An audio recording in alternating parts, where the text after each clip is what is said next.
Already ನಾನು ನಿಮಗೆ ಗುಜಿಯಾ ಹೇಗೆ ಮಾಡೋದಂತ ತೋರಿಸ್ಕೊಟ್ಟಿದ್ದೀನಿ. ಅದೇ ಒಂದು ಸ್ಟಫಿಂಗ್ನ ಬಳಸ್ಕೊಂಡು ಇದೊಂದು ಚಂದ್ರಕಲಾ ಅಂತ ಒಂದು ಸ್ವೀಟ್ಸು, ಎರಡೂ ಒಂದೇ, ಗುಜಿಯಾ ಚಂದ್ರಕಲಾ ಅಂತ ಹೇಳಿಬಿಟ್ಟು. ಎಲ್ಲರದ್ದು ಲಿಂಕ್ ನಾನು ನನ್ನ ಬಯೋ ಮೇಲೆ ಕ್ಲಿಕ್ ಮಾಡಿ ನಿಮಗೆ ಲಾಂಗ್ ಫಾರ್ಮೇಟ್ ವಿಡಿಯೋ ಸಿಗುತ್ತೆ ಡೀಟೇಲ್ಸ್ ಆಗಿ. ನಾನಿಲ್ಲಿ ಒಂದು ಎಳೆ ಅಷ್ಟು ಶುಗರ್ ಸಿರಪ್ನ ಮಾಡ್ಕೊಂಡಿದ್ದೆ. ಒಂದು ಎಳೆ ಅಷ್ಟೇ ಬರಬೇಕು, ಅಷ್ಟು ನಾನು ಇಲ್ಲಿ ಶುಗರ್ ಸಿರಪ್ ಮಾಡ್ಕೊಂಡಿದ್ದೆ. ಆಮೇಲೆ ನಾನಿಲ್ಲಿ ಏನು ಹಿಟ್ಟನ್ನು ಕಲಿಸ್ಕೊಂಡಿದ್ದೆ ಅಲ್ಲ, ಅದನ್ನು ಈ ಥರ 2 ಉಳ್ಳೆಗಳನ್ನು ಮಾಡಿಬಿಟ್ಟು ಕೈಯಲ್ಲೇ ಒತ್ಕೋಬೇಕು. ಲಟ್ಟಿಸ್ಬಾರ್ದು, ಯಾವುದೇ ಥರದಲ್ಲಿ ನೀವು ಲಟ್ಟಿಸ್ಲಿಕ್ಕೆ ಹೋಗಬಾರ್ದು.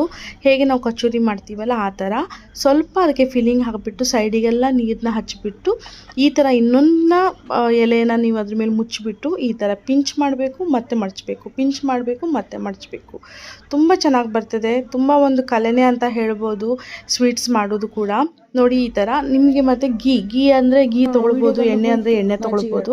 ಒಂದೊಂದಾಗಿ ಅದರೊಳಗೆ ನೀವು ಹೆಚ್ಚು ಎಣ್ಣೆನ ಕಾಯಿಸಿರಬಾರ್ದು, ಲೋ ಫ್ಲೇಮಲ್ಲೇ ಇಡಬೇಕು. ಎಣ್ಣೆ ಹೆಚ್ಚು ಕಾಯಿಸಿರಬಾರ್ದು. ನೋಡಿ ಈ ಥರ ಒಂದೊಂದಾಗಿ ಬಿಟ್ಕೊಂಡು ಅದನ್ನ ಚೆನ್ನಾಗಿ ಗೋಲ್ಡನ್ ಫ್ರೈ ಮಾಡಬೇಕು. ತನ್ನಷ್ಟಕ್ಕೆ ಮೇಲೆ ಬರ್ತದೆ, ಅಲ್ಲಿವರೆಗೂ ನೀವು ಸ್ಪೂನ್ ಹಾಕ್ಲಿಕ್ಕೆ ಹೋಗಬೇಡಿ. ನೋಡಿ ಈ ಥರ ಆಗುತ್ತೆ, brown colour, golden brown colour ಬರೋ ತನಕನೂ. ಆಮೇಲೆ ಅದನ್ನು ನೀವು ಏನು ಶುಗರ್ ಸಿರಪ್ಪಲ್ಲಿ ಮಾಡಿಟ್ಟಿದ್ರೆ ಅದಕ್ಕೆ ಮುಳಿಸ್ಬಿಟ್ಟು ತೆಗೆದುಕೊಂಡ್ರೆ ಆಯಿತು.